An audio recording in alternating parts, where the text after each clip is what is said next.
నమస్తే, welcome to think Andhra. నేను మీ మాణిక్.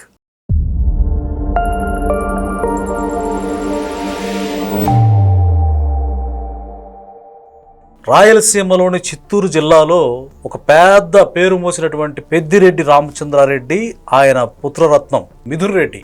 అయితే తాజాగా ఒక కొత్త కోణం, భయంకరమైనటువంటి దుర్మార్గం బయటకు వచ్చింది. అదేదో కాదు, ఒక బీజేపీ నేత 2008లోనే అన్ని పరిమితులు తీసుకొని 5 ఎకరాలు గ్రానైట్ క్వారీ లీజ్ తీసుకుంటే, మా రాజ్యంలో నువ్వెవడివిరా అన్నట్టుగా పెద్దిరెడ్డి రామచంద్రారెడ్డి ఆయన కొడుకు ఒక బౌన్సర్స్ పెట్టుకొని బల ప్రయోగం చేసి ఆ క్వారీని కేంద్రంలో అనుమతులు తీసుకున్న వ్యక్తిని కాదని అక్కడి నుంచి లాక్కొని ఇష్టానుసారంగా క్వారీ తవ్వారు.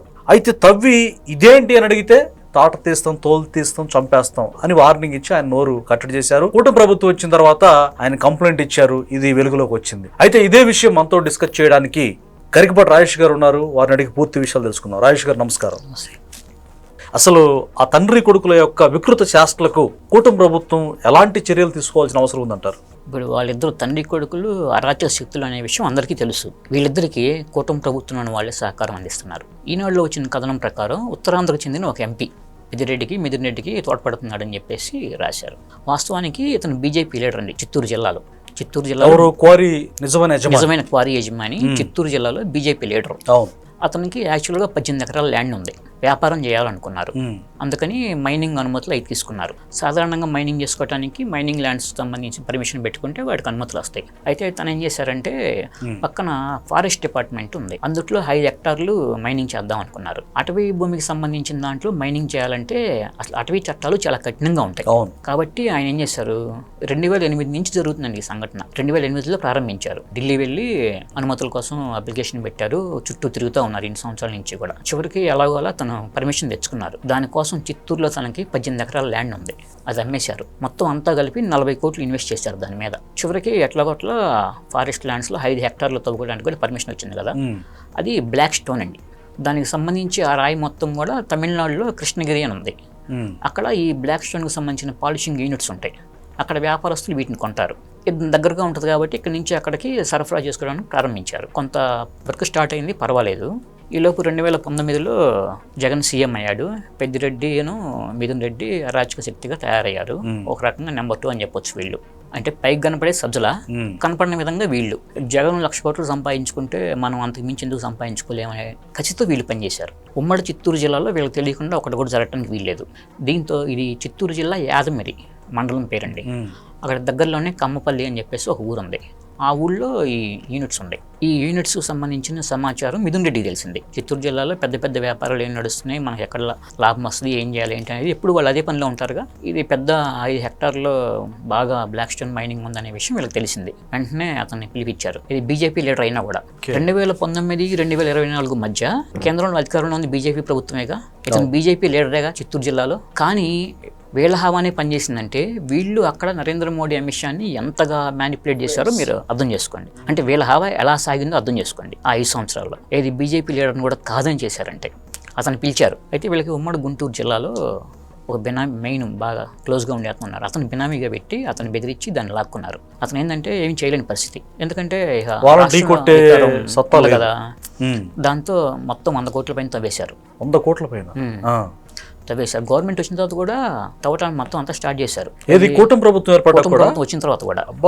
అయితే కూటమి ప్రభుత్వం ఈ మైనింగ్ ఉన్న అనుమతులు మొత్తం రద్దు చేసింది. రద్దు చేసినా కూడా వీళ్ళు తవ్వటం స్టార్ట్ చేశారు.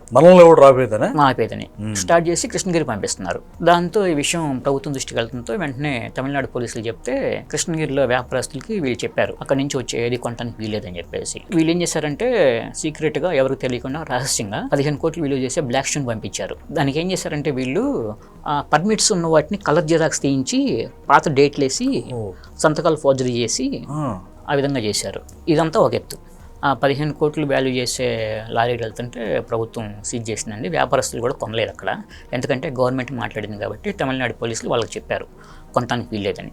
దాంతో దాన్ని ఆపేశారు కొనకుండా. అది అక్కడ మినిమం 15 కోట్లు విలువ చేసే స్టోన్ ఆగిపోయింది. అట్లా వీళ్ళు దవ్వుకుంది 100 కోట్లు. ఇదంతా ఒక ఎత్తు. అయితే ఉత్తరాంధ్రలో 5 లోక్సభ నియోజకవర్గాలు ఉన్నాయండి. ఎందుకంటే ఉత్తరాంధ్రకు చెందిన ఎంపీ వీళ్ళకి సపోర్ట్ చేస్తున్నారు. కూటమి ప్రభుత్వం వచ్చిన తర్వాత శ్రీకాకుళం, విజయనగరం, విశాఖపట్నం, అనకాపల్లి, అరకు శ్రీకాకుళం రామ్మోహన్ నాయుడు కేంద్ర మంత్రిగా ఉన్నాడు, పార్టీకి నిబద్ధతగా ఉంటాడు. అతని గురించి మనం అసలు ఆలోచించాల్సిన అవసరం లేదు, డౌట్ లేదు ఆయన కాదు. ఎందుకంటే లోక్సభలో మిథున్ రెడ్డి 2019-24 మధ్య అవమానానికి గురి చేశాడు ఇతన్ని. అయినా చాలా తేలిగ్గా లైట్ తీసుకున్నాడు, చిరునవ్వుతో స్వీకరించాడు. మాట్లాడేంది నువ్వు లేచా కూర్చో అని రా అనే పదం కూడా వాడాడు. లైట్ తీసుకున్నాడు, తేలిగ్గా ఉంది. అతను నిబద్ధత కలిగిన వ్యక్తి. తర్వాత విజయనగరం ఎంపీ కలిసెట్టి అప్పలనాయుడు, అతను జస్ట్ ఒక టీడీపీ కార్యకర్త. అతను సీట్ ఇచ్చి చంద్రబాబు గెలిపించుకున్నారు. అతను కావాల్సిన ప్రచారానికి కావాల్సిన డబ్బులు కూడా పార్టీయే పెట్టుకుంది. చాలా లాయల్గా ఉన్న వ్యక్తి. గెలిచిన తర్వాత ఢిల్లీ వెళ్ళటానికి విమానం టికెట్లు కూడా పార్టీయే కొనిపెట్టి పంపించింది. ఇప్పటికీ అతను లోక్సభకి సైకిల్ మీదే వెళ్తారు. తన నిరాడంబరతను కూడా అందరికీ తెలియజేస్తున్నారు. దాన్ని కూడా సాక్ష్యం అతను సపోర్ట్ ఇచ్చే మీడియా తప్పుపడుతున్నాయి. అతి చేస్తున్నాడు, సింపుల్ గా ఒక మోడల్ గా ఉన్న వ్యక్తిని కూడా. అంటే వాళ్ళలాగా ఉండకూడదు, జగన్ లాగా విమానంలో వెళ్ళాలా, అంతే కదా. 5-6 కిలోమీటర్లు కూడా హెలికాప్టర్. గుంటూరు నుంచి తాడేపల్లి నుంచి తెనాలికి 2, విజయనగరం అయిపోయింది కానీ అరకు తనుజరాణి కాబట్టి తను చేసే అవకాశం ఏం లేదు.